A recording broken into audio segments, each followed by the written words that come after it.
1982 साली इंजिनियर झाल्यानंतर मी एका मुंबईतल्या इलेक्ट्रिक मोटर बनवणाऱ्या कंपनीमध्ये माझी कारकीर्द म्हणजे नोकरी सुरू केली आणि ज्या कारखान्यामध्ये मी काम करत होतो त्याच्यामध्ये अनेक डिपार्टमेंट, अनेक व्यक्ती, अनेक प्रकार सुरू होते आणि ह्या सगळ्या गोष्टी माझं जीवन अतिशय संपृक्त करत होते.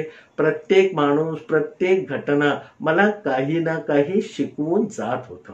असंच वर्षामागून वर्ष जात होती. जे सखे सोबती माझ्या बरोबर काम करणारे इंजिनियर होते, आमचे जे कामगार बंधू होते आणि मॅनेजमेंटची जी वर एक उतरंड किंवा शिडी असते त्याच्यामधले साहेब लोक होते. या सर्वांची जसा येईल तसा संबंध माझा प्रस्थापित होत गेला. काहींबद्दल माझी मतं पक्की झाली, ती काही काळानंतर बदलावी लागली, पण काही लोकांबद्दल मात्र पहिल्या दिवशी माझं जे मत झालं ते मात्र पुढच्या 20-22 वर्षामध्ये कधी बदलायची मला वेळ आली नाही. आता बदलायची मत वेळ आली नाही याच्यामध्ये सगळ्यात पहिला नंबर जर कोण असेल तर आमच्याच कारखान्यामध्ये त्यावेळेला मार्केटिंग मॅनेजर म्हणून काम करणारे जे गृहस्थ होते, म्हणजे माझे एकंदर साहेबांचे साहेब जे होते खूप उच्च पातळीवर होते, त्यांचं नाव होतं रवी कुमार छाबरा. आता रवी कुमार छाबरा म्हणजे पाहता क्षणी हा रंगेल माणूस आहे याची खात्री पटावी असं त्यांचं सगळं व्यक्तिमत्व होतं. जमतेम 5-5.25 फुटाची उंची, त्यावेळेला त्यांचं वय 50च्या जवळ जाऊन पोहोचलेलं होतं. जे डोक्यावरचे केस पांढरे झाले होते त्यालाही आमचे छाबरा साहेब मेहंदी लावून म्हणजे लाल भडक करून वेगळा तजेला आणत असत. त्याच्यानंतर सतत पान खाऊन थुंकायची यांना सवय होती.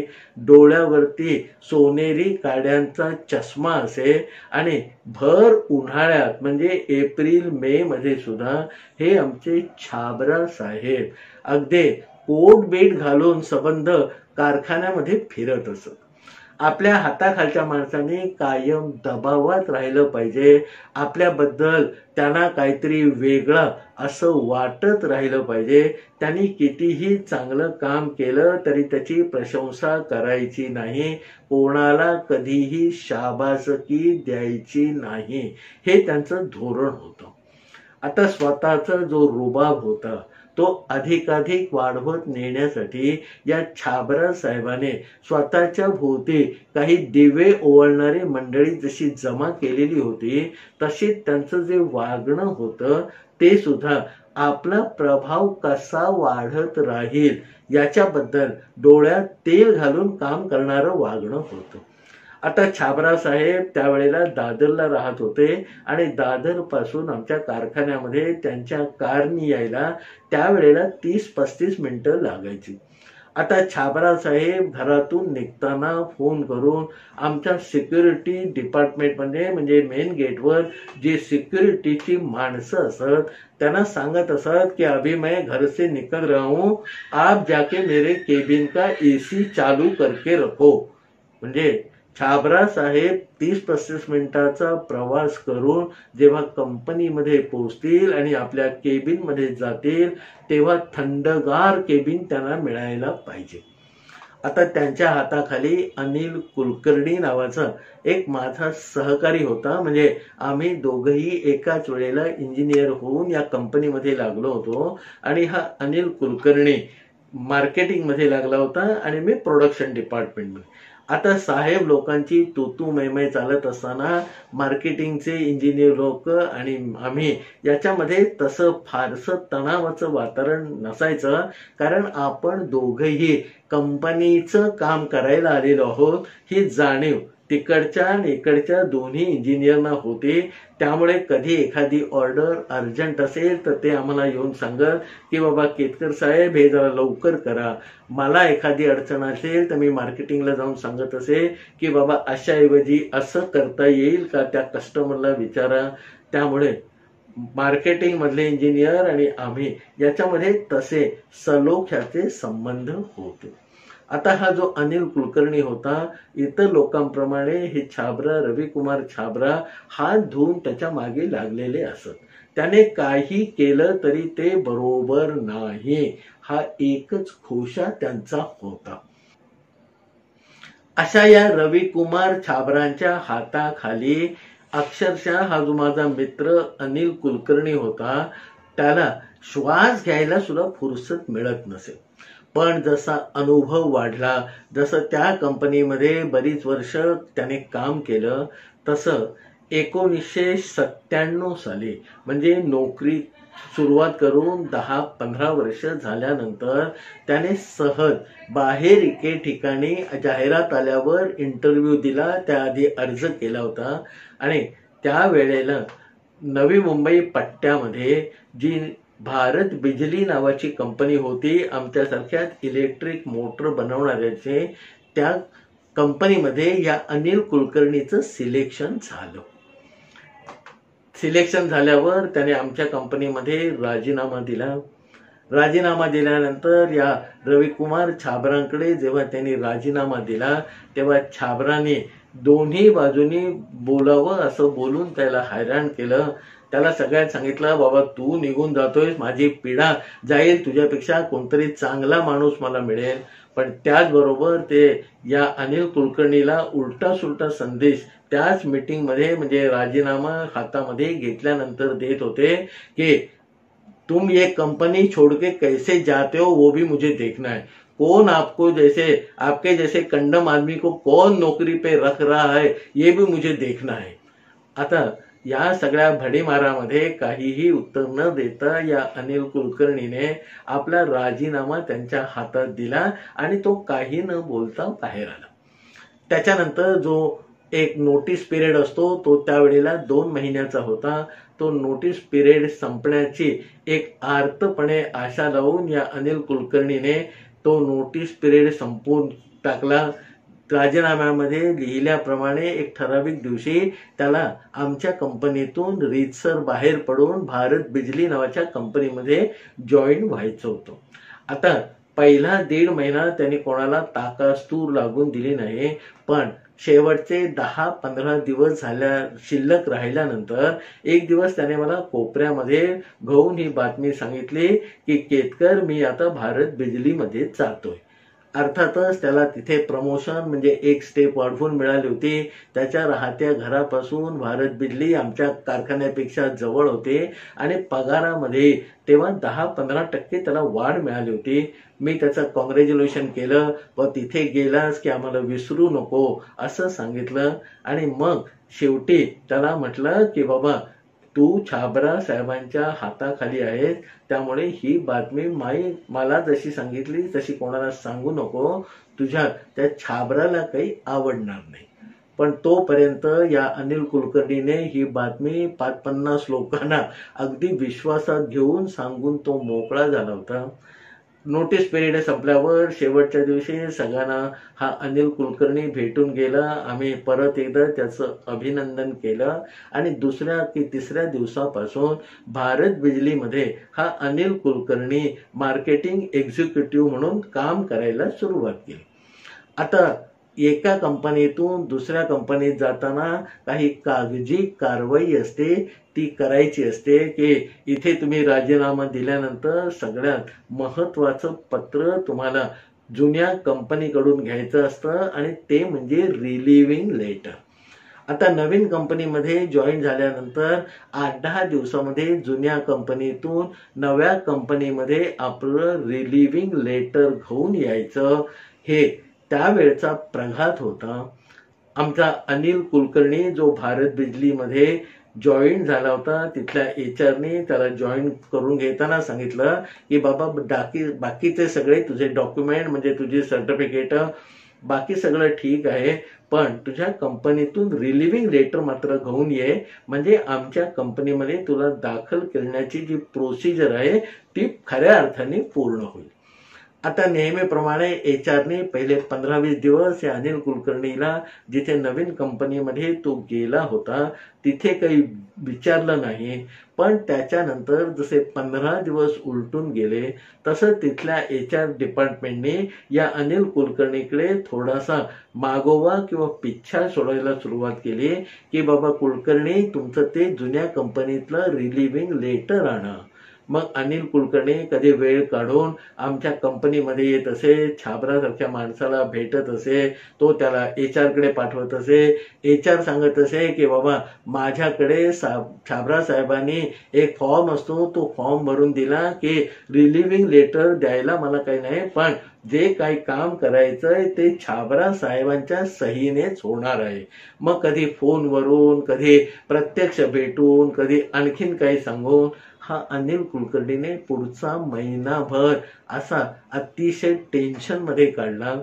आणि जेव्हा 1.5 महिना झाला तेव्हा मग भारत बिजलीच्या एचआरने सांगितलं की बाबा आता हा पिरियड खूपच ओव्हरड्यू होत चाललाय, आता पुढच्या 15-20 दिवसामध्ये तुला 2 महिने इथे काम करायला लागून होतील, पण तुझं पहिल्या कंपनीतनं रिलिव्हिंग लेटर काही आलेलं नाही, तेव्हा आता तू बाबा थोडं जोर लाव याला, नाहीतर कदाचित 2 महिन्यानंतर माझ्या हातामध्ये काही राहणार नाही.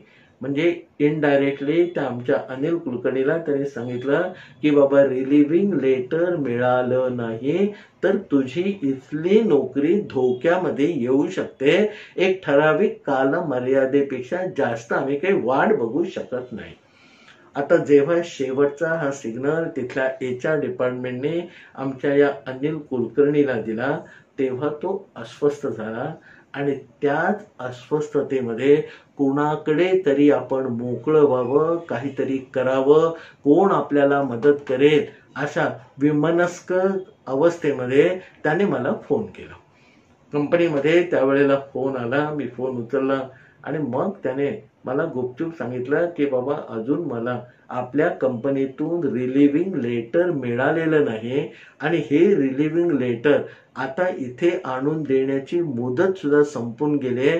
आतापर्यंत इथल्या एचआरच्या लोकांनी मला सांभाळून घेतलं, पण आता त्यांच्याही ताकदीच्या हाताच्या पलीकडे या गोष्टी जायला लागलेल्या आहेत. आणि मी 5-50 चक्रा मारल्या, 100-200 फोन केले, पण छाबरा साहेब काही ऐकत नाही. एवढं सगळं भडा भडा भडा भडा सांगून झाल्यावर अनिल कुलकर्णीचं एकंदर तो आवाज ऐकल्यावर मी त्याला म्हटलं तू टेन्शन घेऊ नको, आज तू कंपनीतून सुटल्यावर आणि मी कंपनीतून सुटल्यावर आपण एका हॉटेलमध्ये भेटू, तिथे तू मला सगळं सांग आणि मग बघू काय करायचं ते. अर्थात त्यावेळेला मी करतो असं सांगण्याइतकी माझी कंपनीमधली पोझिशन बिलकुल मोठी नव्हती. त्यामुळे एक निदान आपल्या मित्राला जो अतिशय तणावाखाली आहे त्याला काही ना काही करून त्याचा तणाव दूर करण्याचा एक प्रामाणिक प्रयत्न करायचा, इतकाच त्याचा अर्थ होतो. अनिल कुलकर्णी त्याच्या कंपनीतून सुटला, मी माझ्या कंपनीतून सुटलो, एका हॉटेलमध्ये भेटलो.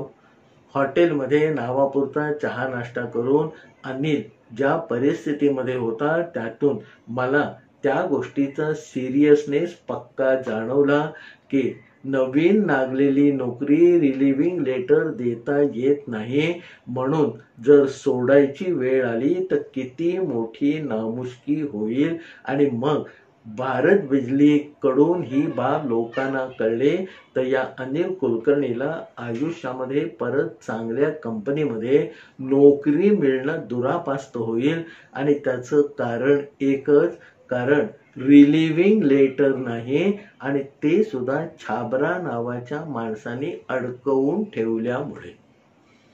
हा सगळं आल्यावर जसा अनिल तणावामध्ये होता तसाच तो तणाव मला पण जाणवायला लागला.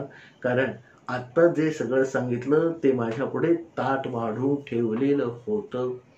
मी अनिलला म्हटलं की ठीक आहे, आता माझे ज्या काही कोणाशी 2-4 लोकांशी ओळखी आहेत त्यांना मध्ये टाकून तुझ्या वतीने तुला जर दाद देत नसले तर मी माझ्या वतीने आणखीन 2-4 साहेबांच्या वतीने प्रयत्न करतो, पण तू बाबा काही धीर सोडू नको.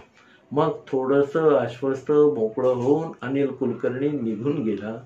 घरी आल्यानंतर या सगळ्या गोष्टींचा मला नाही म्हटलं तरी त्रास व्हायला लागला आणि आपण काय करावं हे त्या रात्री काही मला सुचेना.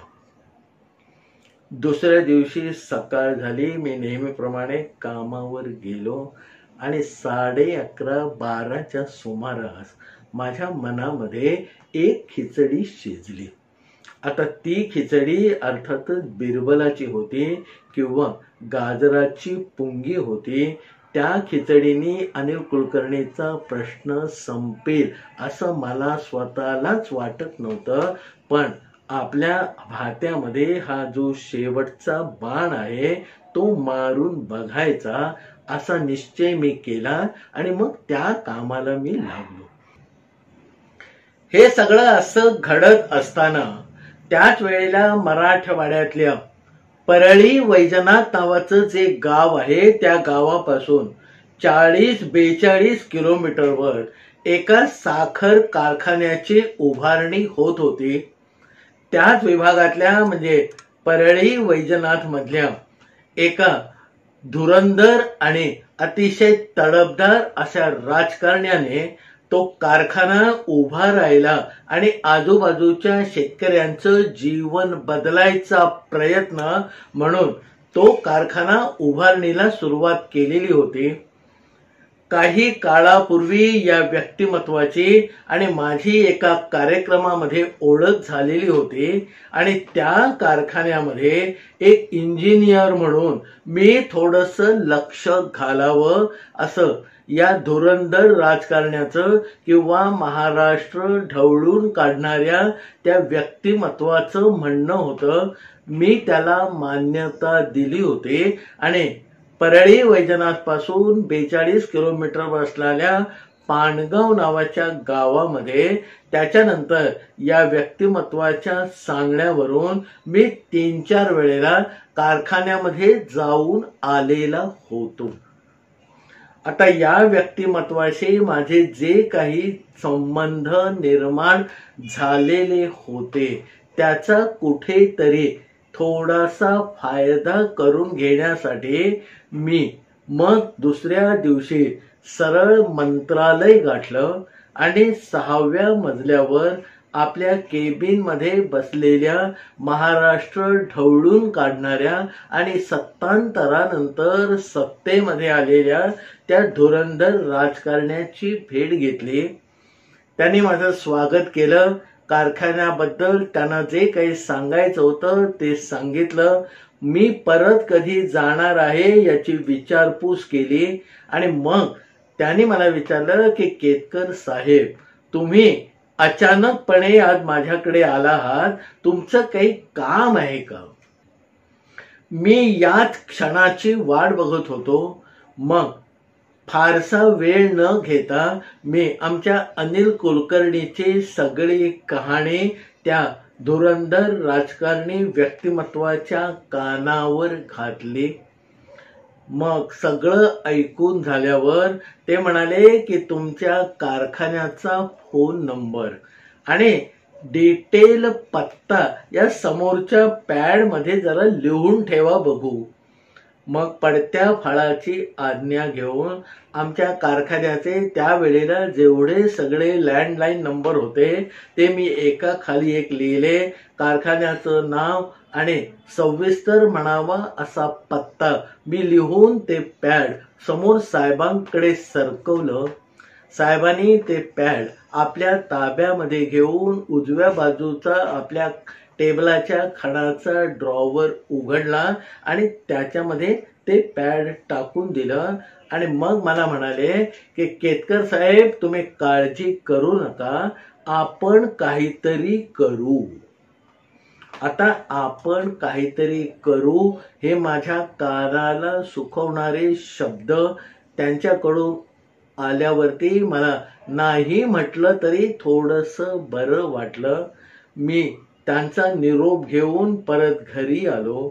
आता काय होतं हे फक्त बघत राहणं एवढंच माझ्या हातामध्ये होतं. कारण मगाशी सांगितल्याप्रमाणे माझ्याकडे सगळ्यात मोठा जो बाण होता तो मी मारला होता.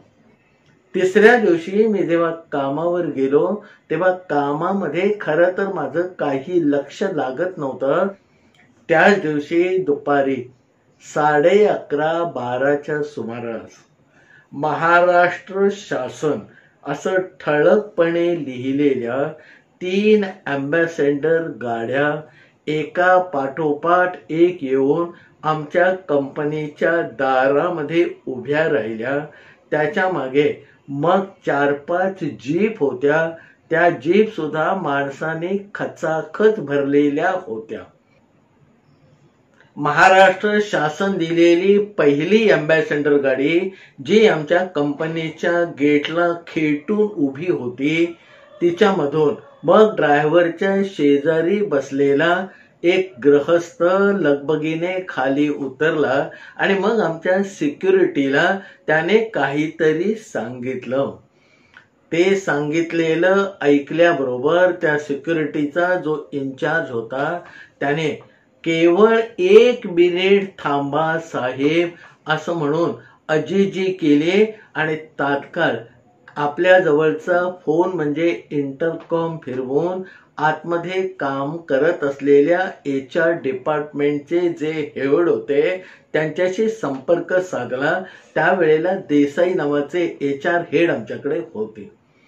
त्यांनी म्हणजे सिक्युरिटीच्या इन्चार्जने या देसाई साहेबांना जे काही सांगायचं ते सांगितलं. देसाई साहेबांनी सांगितलं की तात्काळ गेट उघडा, त्या गाड्या आतमध्ये येऊन द्या आणि त्यांच्यातले जे मोजके 2-3 साहेब लोक असतील त्यांना तातडीने माझ्याकडे घेऊन या. फोनवरून देसाई साहेबांचा हा सविस्तर संदेश किंवा आदेश आल्यावर लगबगीने मग सिक्युरिटी गार्डने आमच्या कंपनीची गेट सताड उघडली. एका पाठोपाठ एक त्या 3 अँबॅसेडर गाड्या आमच्या कंपनीच्या आवारामध्ये जिन्याजवळ येऊन उभ्या राहिल्या. मागच्या ज्या 2-4 जीप माणसांनी खचाखच भरलेल्या होत्या त्याही कंपनीच्या आतमध्ये आल्या.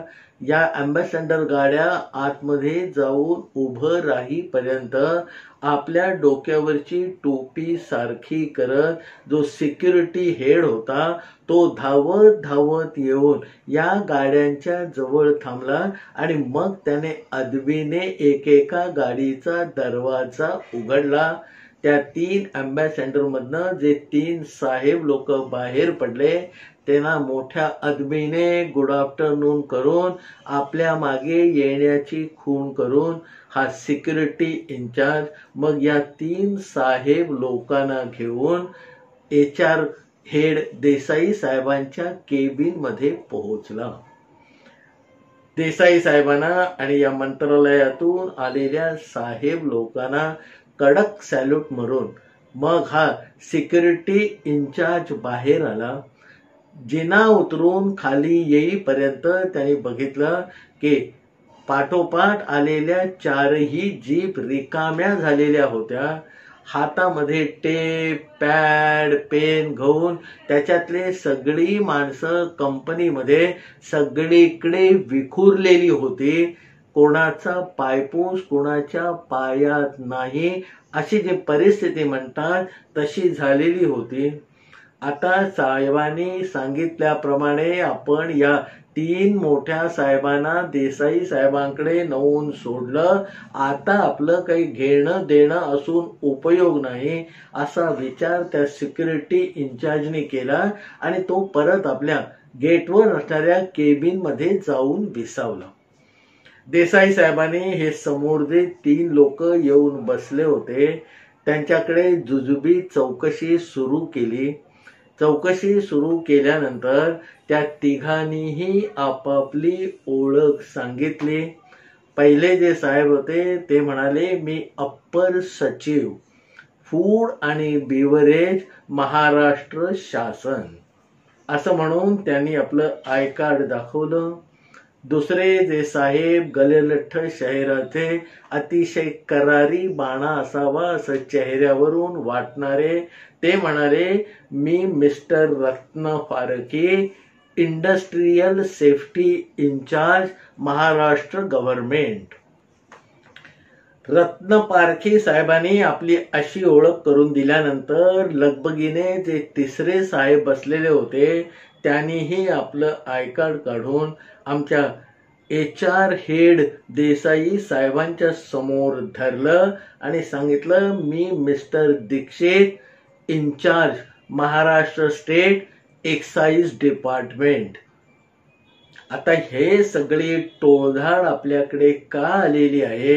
आतापर्यंत इतक्या मोठ्या साहेबांनी कंपनीमध्ये कधीही पायधूळ झाडलेली नव्हती आणि हे तिघेच्या तिघे आज एकाच वेळेला एका पाठोपाठ एक ब्रह्मा विष्णू महेशासारखे आपल्या समोर येऊन का बसलेत याचा उलगडा काही देसाईंना होईना. मग HRच्या नेहमीच्या पॉलिसीप्रमाणे देसाई साहेबांनी विचारलं की साहेब आपण काय घेणार, चहा, कॉफी, दूध, लस्सी? त्यावर या लोकांनी सांगितलं की आम्हाला फक्त चहा द्या आणि मग 5 मिनिटांनी आपण तुमच्या कंपनीची पाहणी करायला निघणार आहोत. आता कंपनीची पाहणी ते सुद्धा अव्वर सचिव, स्टेट इंचार्ज यासारखी माणसं करायला लागले तर मग आपण जायचं कुठे असं देसाईंच्या मनामध्ये विचार यायला लागला. त्यांनी कॅन्टीनमध्ये फोन करून चहाची ऑर्डर दिली. थोड्या वेळाने चहा आला आणि चहा पिऊन झाल्या क्षणी हे तिघेही साहेब म्हणजे दीक्षित, रत्न पारखी आणि दाणी पटकन उठले. आपल्या हातामधल्या फायली आणि पॅड त्यांनी घेतलं नाही आणि खाली धडाधड जिना उतरून तिघही 3 दिशांना रवाना झाले. सगळ्यात पहिल्यांदी जे रत्न पारखी साहेब होते त्यांच्या मागे धावत जाण्याचा प्रयत्न आमच्या HR देसाईंनी केला. रत्न पारखी साहेब जिना उतरून जमिनीवर येऊन जे तडक गेले ते आमच्या कंपनीचं जे कंपाऊंड होतं म्हणजे भिंत होती, भिंतीला जे ग्रिल लावलेलं होतं तिथपर्यंत पोहोचले. तिथे त्यांचे 2 सहकारी त्या भिंतीची आणि एकंदर ग्रिलच्या अवस्थेची पाहणी करत होते. बरेच पावसाळे खाल्ल्यामुळे ते ग्रिल लोखंडाचं जे होतं ते पूर्ण गंजून गेलेलं होतं. काही ठिकाणी त्याचे टवके उडालेले होते आणि भिंत ही सुद्धा अगदी पाला पाचोळ्याने झाकून गेलेली होती. बरोबरच्या त्या सहकार्याने रत्न पारखी साहेबांना जे इंडस्ट्रियल सेफ्टी इंचार्ज होते त्यांना आपली निरीक्षणं नोंदवून ती सांगायला सुरुवात केली.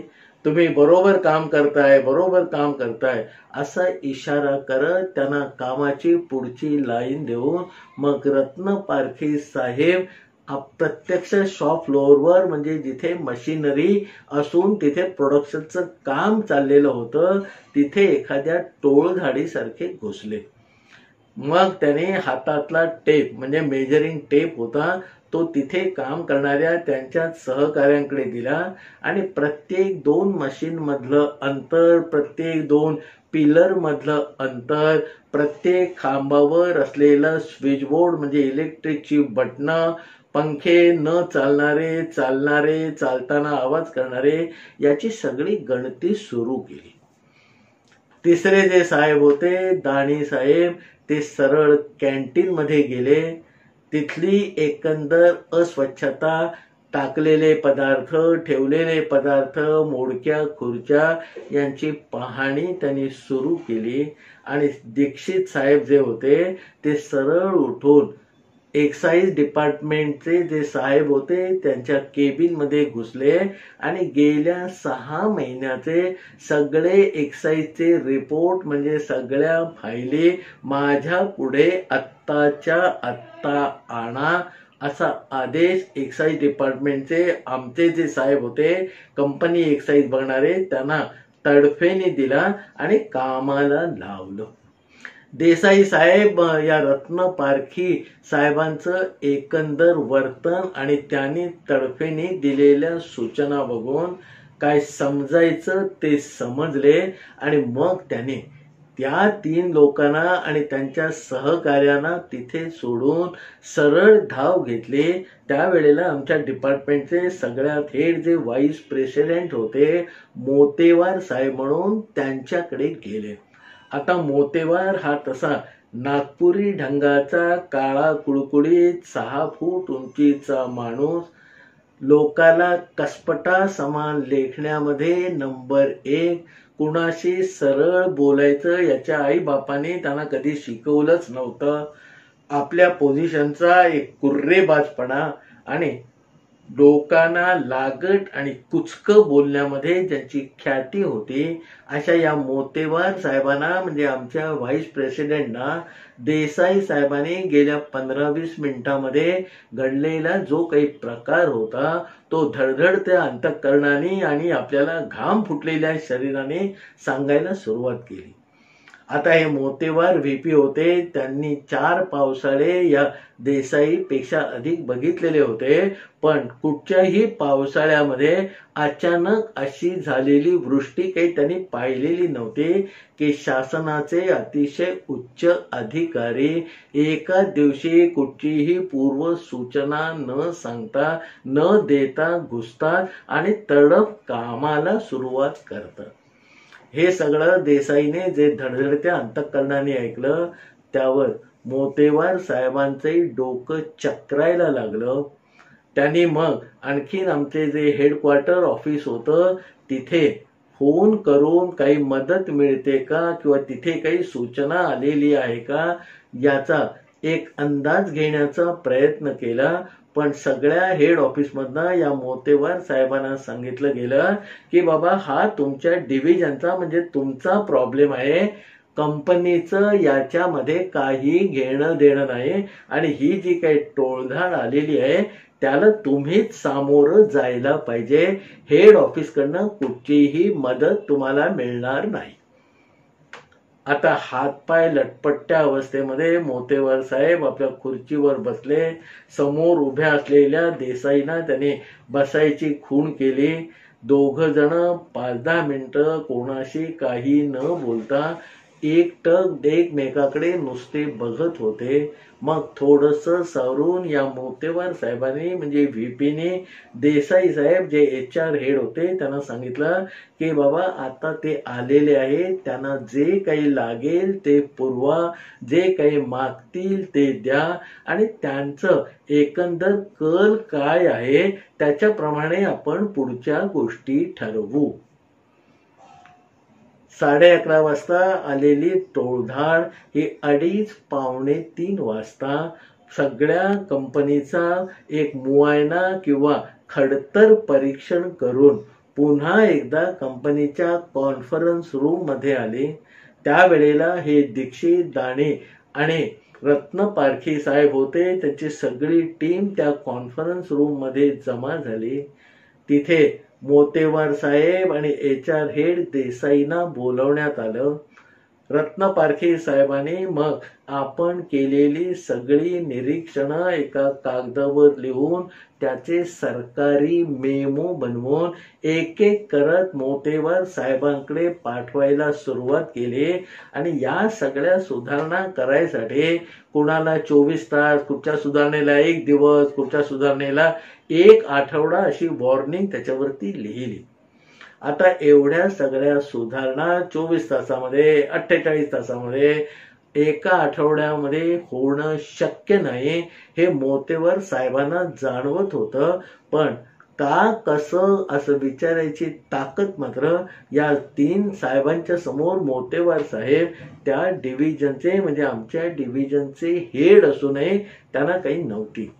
आता जे जे काही मेमो देत आहे ते जमा करून घेऊया एवढा एकच आपद्धर्म या मोतेवार साहेबांनी स्वीकारला। समोर बसलेल्या देसाईंना मग त्याने खून करून या प्रत्येक मेमोच्या बाहेर जाऊन 2-4 झेरॉक्स काढून ठेवा असं खुणावून सांगितलं। जसे जसे मेमो येत होते तसे तसे मग हे मोतेवार साहेब देसाईंकडे देत होते. देसाई बाहेर लगबगीने जाऊन झेरॉक्स काढून परत मोतेवार साहेबांकडे आणून देत होते. असं जवळजवळ तासभर झालं आणि मग पुढच्या बाजूने येणारे तोफ गोळे थोडे थांबल्यावर हे दाणी, रत्नपारखे आणि दीक्षित साहेब थोडेसे शांत झाल्यावर मग मोतेवार साहेबांनी आपल्या नेहमीच्या पठडीप्रमाणे त्यांना विचारलं की बाबा हे सगळं आम्ही करून घेतो, याच्याबद्दल काही वाद नाही, अमुक नाही, पण याला एवढा एवढा खर्च येईल. आणि वरवर बघता जी रक्कम सहज म्हणून या मोतेवार साहेबांनी मनातल्या मनात कॅल्क्युलेट केली होती ती 4.5-5 लाखांपर्यंत जात होती. त्यांनी सांगितलं होतं सगळ्यात पहिल्यांदा की तुमचं ह्या कंपाऊंडचं सगळं ग्रिल सडलेलं आहे, झिजलेलं आहे, गंजलेलं आहे, ते ताबडतोबीने बनवा.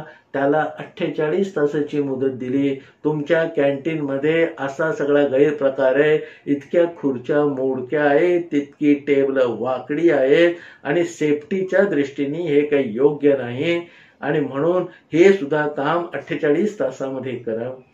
एवढे सगळे तोफगोळे मग तत पप करत मोतेवार साहेबाने आपली अडचण सांगायला सुरुवात केली. त्याच्यानंतर त्या मीटिंग मधनं रत्नपारखी साहेब सहज म्हणून बाहेर आले.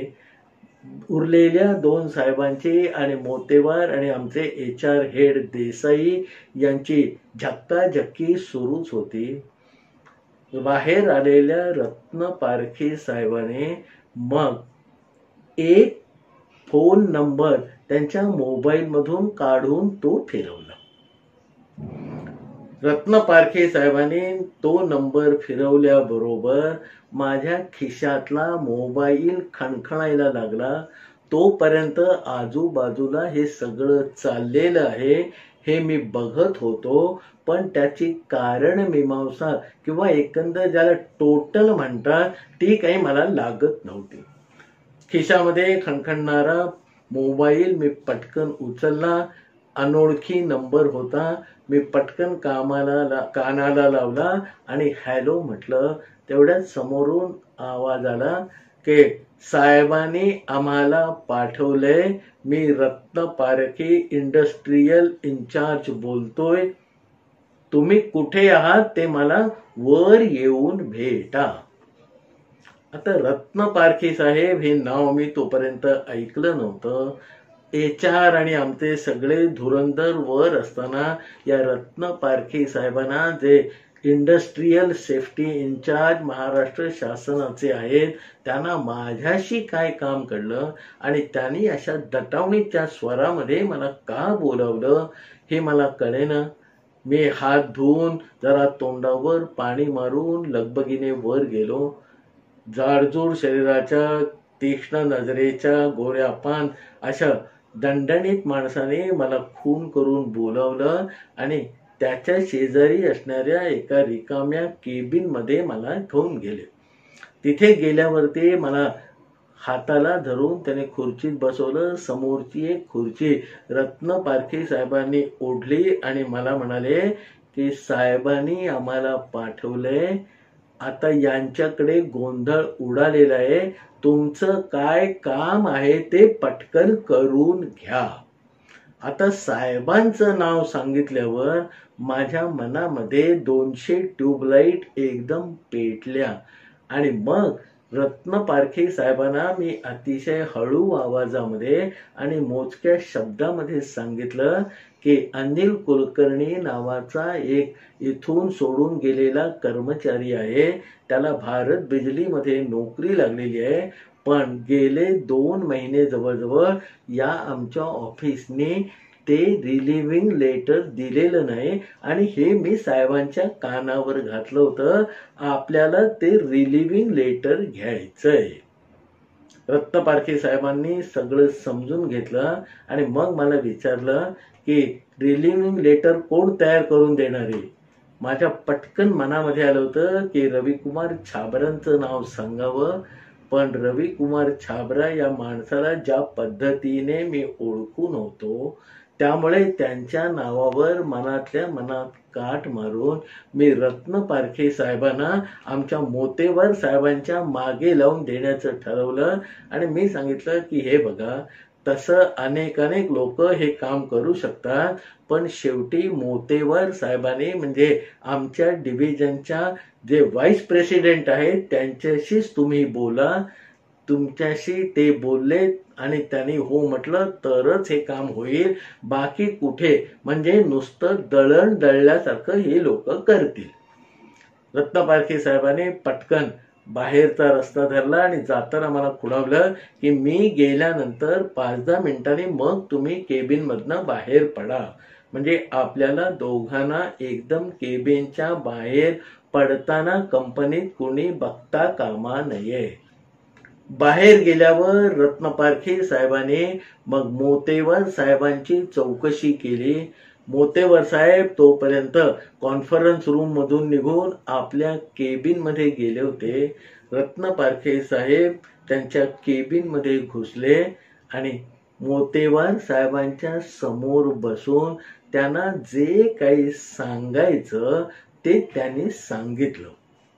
आता त्याच्यावर मला हे काही माहितीच नाही, मी नवीन आहे, मला कळलं असतं तर एवढा सगळा गोंधळ उडालाच नसता, असं एक जुजबी किंवा थातूर मातूर कारण द्यायचा प्रयत्न आमच्या मोतेवर साहेबांनी त्यांच्या भूमीप्रमाणे आणि त्यांचा जो काही हिडी स्वभाव होता त्याप्रमाणे करायला सुरुवात केली.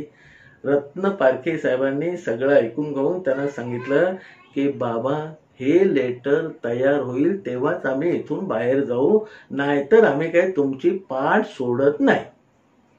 आता एवढा निर्वाणीचा संदेश दिल्यानंतर मग मोतेवार साहेबांनी जे रविकुमार छाबरा होते त्यांना इंटरकॉम वरनं फोन करून तातडीने बोलवून घेतलं होतं.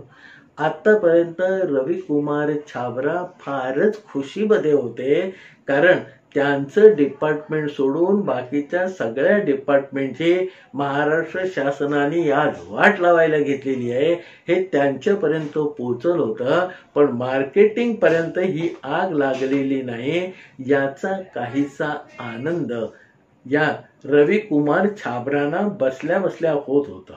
आता मोतेवार साहेबांचं फोनवर बोलावणं आल्यावर छाती पुढे काढून आता आपण जणू काही संकटमोचन म्हणून बाहेर जाऊन भूमिका पार पाडायची आहे.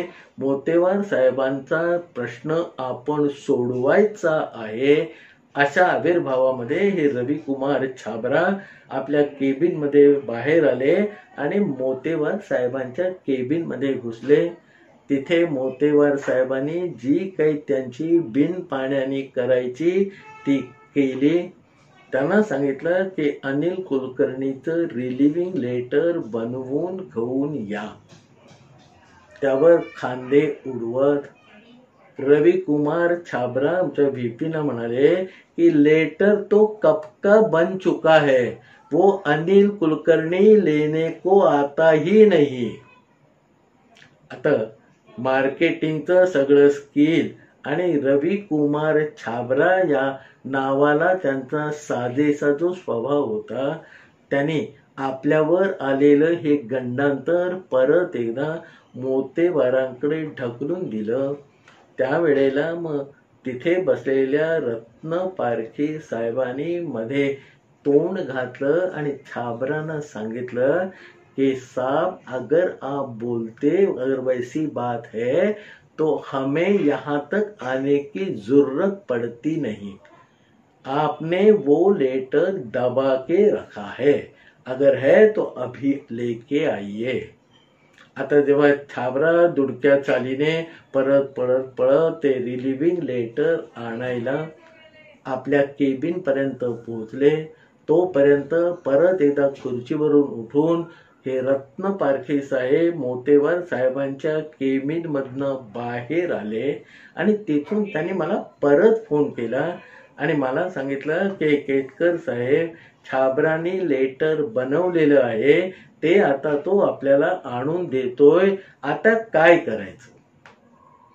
आता इतकी सगळी खिचडी शिजून तयार झाल्यावर त्याला फोडणी दिल्याशिवाय तर काही मी राहणार नव्हतो. आणि दुसरी त्याला एक बाब अशी होती की छाबरा कोणत्या क्षणी पलटी मारेल हे ब्रह्मदेवाला सुद्धा सांगता येण्यासारखं नव्हतं, हे मला माहीत होतं. म्हणून मी रत्न पारखे साहेबांना फोनवरूनच सांगून एक विनंती केली की साहेब, तुम्ही एक काम करा की तुमच्या हजेरीमध्ये प्रत्यक्ष छाबरा साहेबांना अनिल कुलकर्णीच्या घरी पाठवून ते लेटर स्वतःच्या हाताने कुलकर्णींच्या घरी नेऊन द्यायला सांगा. आणि ते लेटर अनिल कुलकर्णीच्या घरी पोहोचल्यावरच आपली कारवाई खऱ्या अर्थाने सुफळ संपूर्ण होणार आहे. माझ्या या सांगण्याचा बिलकुल राग न मानता रत्न पारखी साहेबांनी ओके म्हटलं आणि फोन बंद केला. पुढच्या 10व्या मिनिटाला छाबरा साहेब लगबगीने बसून आपल्या गाडीमधून कंपनीच्या गेटमधून बाहेर जाताना आम्ही पाहिले. 40व्या मिनिटाला अनिल कुलकर्णीच्या पत्नीने म्हणजे अंजलीने स्वतः फोन करून मोतेवर साहेबांचे आभार मानले की अनिल कुलकर्णीचं रिलिव्हिंग लेटर छाबरा साहेबांनी आमच्या घरी आणून दिलेलं आहे. तो फोन आल्यावर मोतेवर साहेबांनी मग रत्न पारखी साहेबांना सांगितलं की बाबा, अनिल कुलकर्णींच्या पत्नीचा आत्ताच मला फोन आला होता की छाबरा साहेबांनी त्यांच्या घरी ते रिलिव्हिंग लेटर नेऊन दिलेलं आहे. आता माझ्यावर जर आपला विश्वास नसेल तर छाबरा साहेब परत कंपनीमध्ये येईपर्यंत आपण इथे थांबू शकता. मोतेवार साहेबांच्यावर एवढा अविश्वास दाखवायचं रत्न पारखे साहेबांना काही कारण नव्हतं. त्यांनी सांगितलं, ठीक आहे, मग आता आम्ही जातो म्हणून रत्न पारखे साहेब मोतेवारांच्या केबिन मधून बाहेर पडले आणि आपण आपल्या बरोबर आणलेल्या सगळ्या फाईल आणि बाकीचं सगळं सामान गोळा करण्यासाठी आपल्या सगळ्या सहकार्यांना घेऊन ते पुन्हा एकदा कॉन्फरन्स रूम मध्ये गेले. पुन्हा एकदा हे सगळे मंत्रालयातले साहेब कॉन्फरन्स रूम मध्ये गेल्यावर HR हेड देसाई परत लगबगीने त्या कॉन्फरन्स रूम मध्ये गेले. तिथे वातावरणामध्ये मगाचपर्यंत असणारा तणाव निवळलेला होता. हास्य विनोद म्हणावं असं काहीतरी सुरू झालेलं होतं.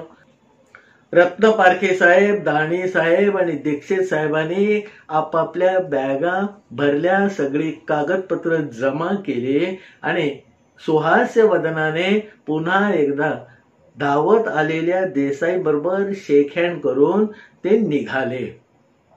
तोपर्यंत त्यांनी बनवलेल्या सगळ्या मेमोंचा एक गठ्ठा कॉन्फरन्स रूम मध्ये त्या टेबलावर पडलेला होता आणि त्याच्याकडे लक्ष गेल्यावर देसाईने बाहेर पडणाऱ्या दीक्षित साहेबांना विचारलं की बाबा, या मेमोचं सगळं आता काय करायचं? दीक्षित साहेब त्यांना म्हणाले, पुट डेम इन फाईल नंबर 13, म्हणजे 13 नंबरच्या फाईल मध्ये हे सगळे कागदपत्र जमा करा. असं म्हणून देसाईंची परत एकदा हस्तांदोलन करून हसून हे तिन्ही ऑफिसर धडाधडा बाहेर पडले. आता फाईल नंबर 13 मध्ये ठेवा म्हणजे नक्की कुठे ठेवा असा यक्ष प्रश्न देसाई साहेबांच्या समोर उभा राहिला. पण आजची बला टळली या एका समाधानाने मग त्यांनी हे आपल्या टेबलावर जाऊन सगळं सामान आवरून आपल्या घराकडे पोबारा केलं. दुसऱ्या दिवशी चहाच्या टेबलवर या सगळ्या प्रकाराची चर्चा रंगत होती. मी शांतपणे आजूबाजूला काय चाललं आहे, काय लोक बोलतायत हे ऐकत होतो. तेवढ्यामध्ये या देसाई साहेबांचा सप्रे नावाचा जो एक असिस्टंट होता, एक्झिक्युटिव्ह HR, तो पटकन माझ्या टेबलच्या समोर येऊन खुर्ची ओढून तिथे चहा प्यायला बसला. मग मी जुजुबी त्याच्याशी बोलणं सुरू केलं की काय सप्रे, काय भानगड होती, अमुक तमुक.